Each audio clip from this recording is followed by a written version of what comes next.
এবার শ্রীলঙ্কার বিপক্ষে লজ্জাজনক হারে 3 ম্যাচের সিরিজ শুরু করলো বাংলাদেশ। তো সম্মানিত ভিউয়ার্স, বিস্তারিত জানুন পুরো ভিডিও জুড়ে।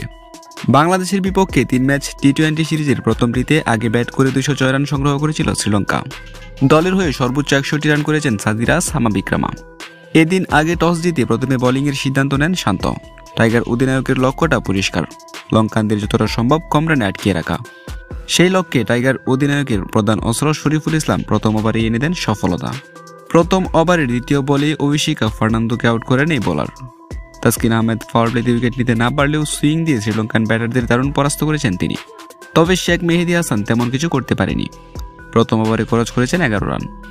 প্রথম উইকেট হারানোর পর ইনিংস মেরামতের দিকে নজর দিয়েছিলেন কামিন্দু মেন্ডিস এবং কুশল মেন্ডিস। তবে এদিন শুরু থেকে আক্রমণাত্মক ব্যাটিং করেছেন কুশল। 28 বলে পেয়ে যান অর্ধশতকের দেখা। শেষ পর্যন্ত 34 বলে তিনি 59 রান করেন।